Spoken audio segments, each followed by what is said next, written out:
Your words and thoughts have power. What are we talking about here? What I'm talking about here is the literal meaning of your words is what really manifests.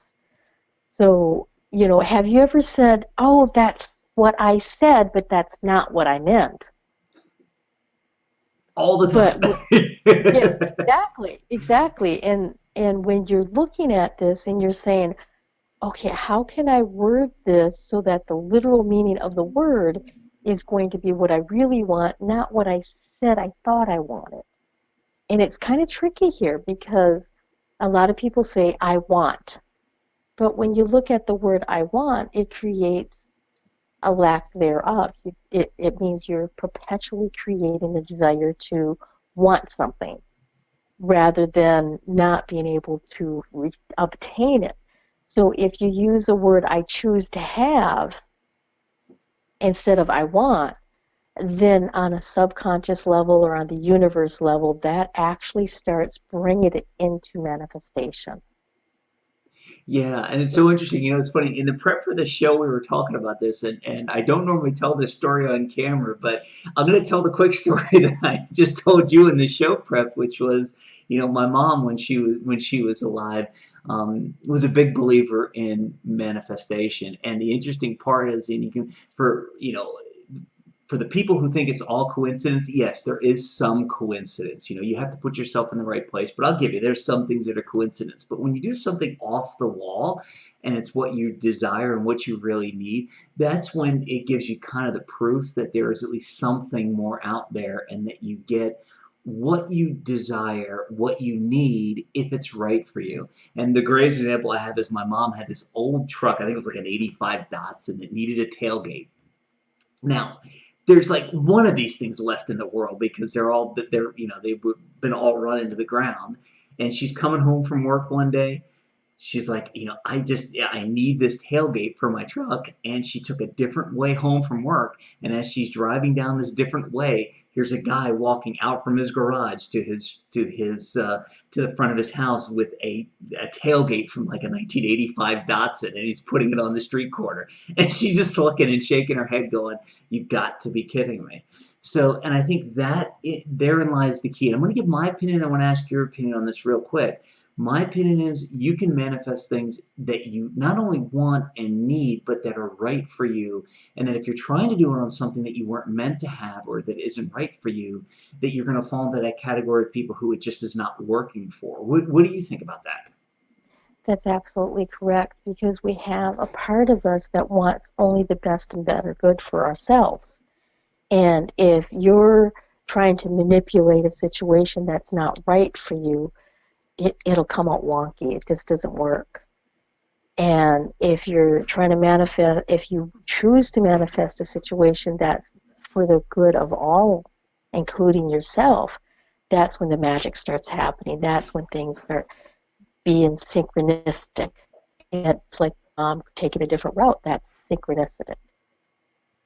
Yeah, exactly. So, for those people who aren't achieving, for those people who aren't achieving what they want and they're still, they're using their words and their thoughts powerfully. They're talking about things and they feel that it's gonna bring them the results they're looking for, but they still aren't achieving it. What's something you could tell them about either how to change their words, their thoughts to make them either more powerful or to get what they deserve to have or what they were meant to have? Well, one of the main things I tell them and I ask them is, okay, so these are the words that you're focusing on creating, but what's going on in the background? What's going on in your mind in the background? What kind of thoughts are you getting? What kind of feelings are coming up? Because your feelings are a direct result of what's going on in the deeper parts of your mind. And so I ask them to start tracking that so that they can really understand what's going on. Because if you only take 5 minutes a day to do your affirmations or just, say your positive things or for manifesting, but for the rest of the day, your mind's on autopilot and you don't even know what's going on. You just have all these racing thoughts, they're going really fast and you're not paying attention. then you're not going to get the results that you desire. So I have my clients carry an index card, and they use like the little, they put like four signs and then a slash across to just track. It's like, is this in a positive area that you want to manifest? Is this in a negative area? Does this thought make you feel good, or does this thought make you feel bad? And after they do that for an entire week, they're like, wow, I thought I was really positive. I thought I was really doing good. And they do this exercise, and they're like, they can start seeing exactly where there's a disconnect between what they're attempting to manifest and what's really going on in their mind. Yeah, it's so amazing, because our brains are an incredible resource, and we think Yes, we remember everything. And while we do, we don't realize that we're not always able to automatically recall everything. So, it's one exactly. of the things where your brain does remember. I'm sorry, but folks, I think we're about to have an interrupter here. Would you like to be an internet superstar on the show today? Okay, come here. I think we have an interrupter. So, okay, so we have our internet superstar. This is, okay, say hi to the camera. There we go. Okay, now you're going to be an internet superstar for 5 minutes. So I will leave you in this episode. Is that okay for you? Okay, that's good. See, he manifested the desire to be an internet superstar again. So, what, you okay? Okay, good. So the interesting thing is people, remember things all day long, and their brain remembers it, but they can't actively recall it, right? Hmm.